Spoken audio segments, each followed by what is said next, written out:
So good afternoon friends, welcome to my channel.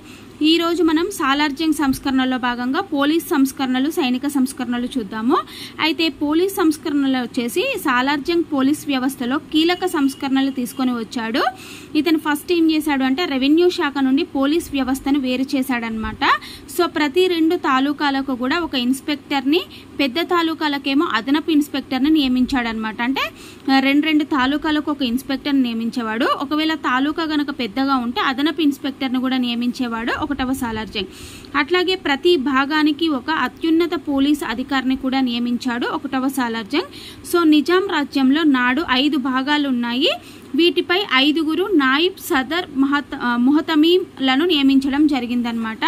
అంటే అప్పుడు ఆనాటి నిజాం రాజ్యంలో ఎన్ని ఉండేవి భాగాలు అంటే 5 భాగాలు ఉండేవి. ఈ 5 భాగాలపై కూడా 5 ఎవరిని అంటే నాయిబ్ సదర్ ముహతమీం అనే అధికారులను కూడా నియమించడం జరిగింది.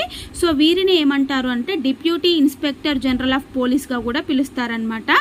అట్లాగే ప్రతి జిల్లాపై సూపరింటెండెంట్, దాన్ని ముహతమీం అంటారు మనకి.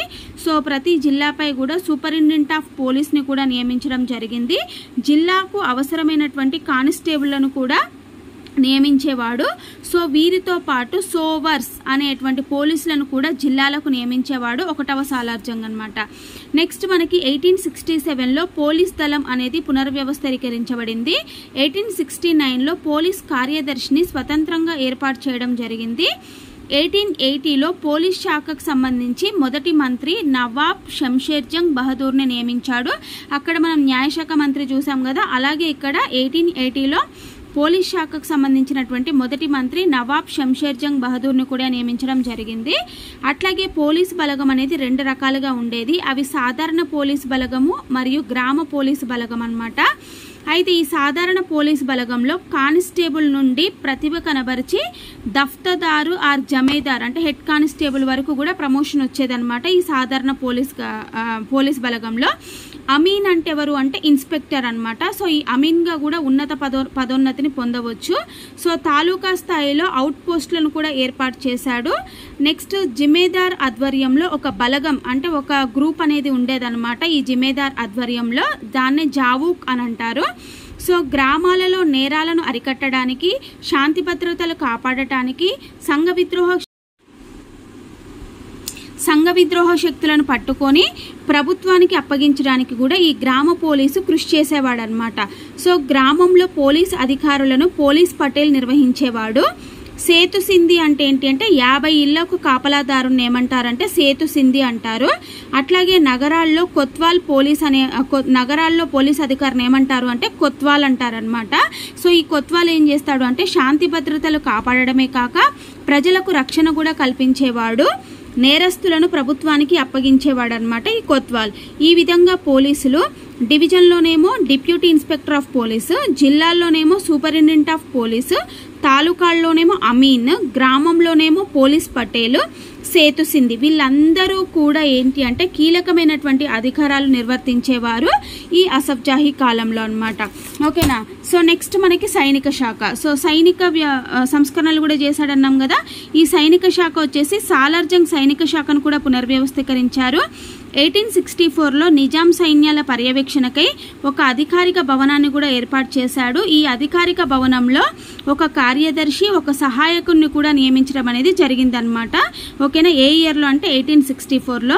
అలాగే సైనిక శాఖకు సంబంధించినటువంటి ఖర్చులు, నియామకాలు, సైనికుల యొక్క బదిలీలు, సాధారణ ఉత్తర్వుల జారీ మొదలైన విషయాలలో కూడా కార్యదర్శి పాల్గొనేవాడు అనమాట. అంటే ఇక్కడ మనం చెప్పాం కదా, ఈ అధికారిక భవనాల్లో ఎవరెవరు ఉంటారంటే ఒక కార్యదర్శి, ఒక సహాయకుడు అన్నాం కదా. ఈ సైనిక శాఖకు సంబంధించినటువంటి ఖర్చులు, నియామకాలు, సైనికుల బదిలీలు ఇవన్నీ ఎవరు చూస్తారు అంటే ఈ కార్యదర్శి పాల్గొనేవాడు అనమాట ఇవన్నీ విషయాలలో కూడా. అట్లాగే నిజాం శాశ్వత సైనిక దళాలను ప్రత్యేక దృష్టితో పరిశీలించేవాడు ఈ కార్యదర్శి. అట్లాగే ఇంకేంటి అంటే మనకి కలందాన్ బర్దార్లు, వీళ్ళని అంటే ఇది ఒక టైప్ ఆఫ్ అధికారులు అనమాట. ఈ కలందాన్ బర్దార్లు అనేవాళ్ళు తాత్కాలిక సైనికుల యొక్క విజ్ఞప్తులను, నియామకాలను ప్రధానికి సమర్పించే వాళ్ళు అనమాట. అంటే తాత్కాలికంగా ఎవరైనా సైనికులు నియమించబడాలన్నా లేకపోతే వాళ్ళు ఏమైనా విజ్ఞప్తులు చేసినా కూడా ప్రధానికి సమర్పించే అధికారులను ఏమంటారు అంటే కలందాన్ బర్దార్లు అంటారు. అలాగే 1876లో ఒక ప్రత్యేక సైనిక కార్యదర్శిని నియమించి అతనికి సైనికుల నియామకం, పరిశీలన, ఇతర విషయాలు తాత్కాలిక సైనిక దళాలకు సంబంధించినటువంటి అంశాలు కూడా అప్పగించడం అనేది జరిగిందనమాట. ఏ ఇయర్లో అంటే 1876లో. ఎవరిని అంటే ఒక ప్రత్యేకమైనటువంటి సైనిక కార్యదర్శిని నియమించేవాళ్ళు. అతడికి ఇవన్నీ అధికారాలు ఉండేవి. సైనికుల్ని నియమించే అధికారము, పరిశీలించే అధికారము, ఇతర విషయాలు, తాత్కాలిక సైనిక దళాలకు సంబంధించినటువంటి అంశాలన్నీ కూడా ఇతనే చూసుకునేవాడు. అట్లాగే మన్సబ్దార్ల దఫ్తార్లను ఈ కార్యదర్శి ఆధ్వర్యంలో ఏర్పాటు చేశారనమాట. ఇంకా ఏంటి అంటే 1875లో దఫ్తర్-ఏ-నజం జమీయత్ అంటే సైనిక దళ కార్యాలయ నిర్వహణను కూడా ఏర్పాటు చేసింది. ఏ ఇయర్లో అంటే 1875లో అనమాట. దఫ్తర్-ఏ-నజం జమీయత్.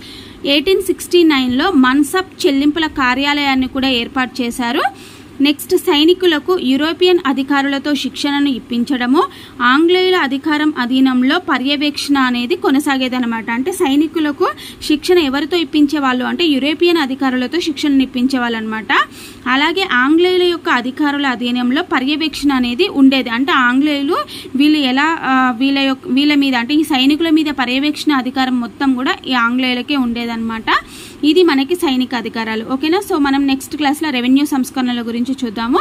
సో ఇప్పటి వరకు క్లాస్ ఎలా అనిపించింది అనేది మీరు ఒక్క లైక్ కామెంట్ ద్వారా నాకు తెలియజేయండి. ఇంకా ఎవరైనా నా ఛానల్ సబ్స్క్రైబ్ చేసుకోకపోతే ప్లీజ్ నా ఛానల్ లైక్ చేయండి, షేర్ చేయండి, సబ్స్క్రైబ్ చేయండి. ఓకేనా. Thank you very much.